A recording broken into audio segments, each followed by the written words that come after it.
अस्सलाम वालेकुम। नया दौर के साथ मैं हूं मुनीर बाजवा। इस वक्त मेरे साथ मौजूद है उसामा गाजी।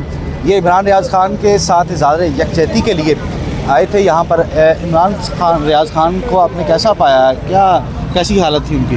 बड़े हौसले और बड़े हिम्मत में थे। जिस तरह उनको कई घंटे पुलिस वैन में ही रखा गया, केस उस तरह से नहीं सुना जा रहा था। फिर आखिरकार काफ़ी उनके वकला ने जब कहा कि जी कम से कम उनको अदालत तो लाया जाए, क्योंकि नज़र आ रहा था कि उनको यहीं से बजाय इसके अदालत में पेश किया जाए, कहा जी बस जुडिशल कर दें, यानी उनको जेल यहाँ से भेज दिया जाए। ख़ुद प्रोसिक्यूशन कह रही है। इसका मतलब है कि अब उनके पास केस में कुछ है नहीं। और जिस तरह अदालत में जो फैक्ट्स सामने आए हैं उसमें नज़र आता है जिस तरह एक जाली झूठा पर्चा दिया गया है दहशतगर्दी का, और जिस तरह साफ़ी के जी वहाँ ना पहुँचे, किसी जगह पर ना पहुँचे, और वो जो इतना पुराना 1 साल पुराना वक़ुआ है उसमें बाद में 7 महीने के बाद उसमें डाला जा रहा है। तो कानून में भी इसकी कोई नज़ीर नहीं मिलती इस तरह के केसेस में कि जी इतने अरसे के बाद नज़र आ रहा है कि सिर्फ दबाव के लिए उस पर है। तो बड़ा अफसोस और दुख होता है हमारे इस सारे निज़ाम पर, प्रोसिक्यूशन निज़ाम पर। और अदालतों से उम्मीद होती है कि रिलीफ देंगी। अगर वो अदालतें रिलीफ नहीं दी, जब हमें नज़र आ रहा है, हम जैसे आम इंसान को, कि ये केस बनता नहीं है कि एक बंदा है वो साफ़ी के तौर पर गया है, उसके पास जनाब असलहा निकल आया, पता नहीं क्या कुछ निकल आया, तो कोई एविडेंस, कोई सबूत, कुछ भी नहीं है, और इतने अरसे के बाद उनको याद आता है, उसमें कई और लोगों को नामजद कर दिया जाता है। तो फिर अदालतें अगर फौरी रिलीफ ना दे तो फिर दुख होता है।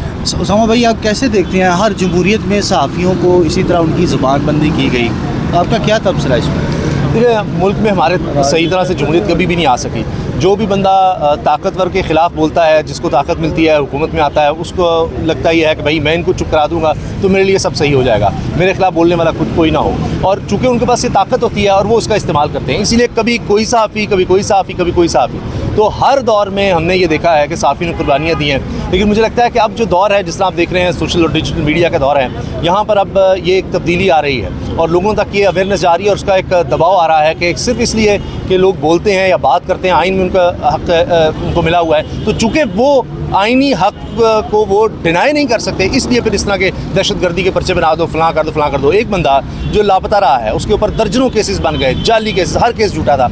अब अभी एक से रिहाई होती है तो उसके बाद अगले में वो पहले नामजद कर देते हैं। तो ये बड़ा एक अफसोसनाक पहलू है। लेकिन इमरान रियाज़ का हौसला और हिम्मत देख के हैरानी होती है।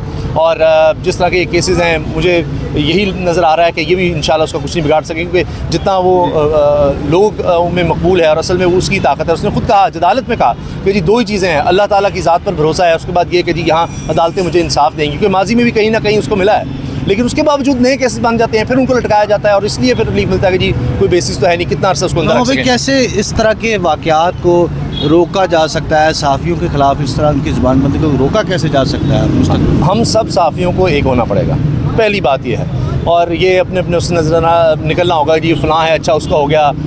अपनी अपनी जो हमने ये एक सोच बनाई हुई है ना कि ये फ़लाँ ग्रुप है, ये फ़लाँ ग्रुप है, इससे निकलना होगा। जब सहाफ़ी पूरी तरह से इकट्ठे होंगे कि जी बस बहुत हो गया, और उसके बाद आइन और कानून पर अमल होगा, तो फिर ये चीज़ें। अच्छा उसामा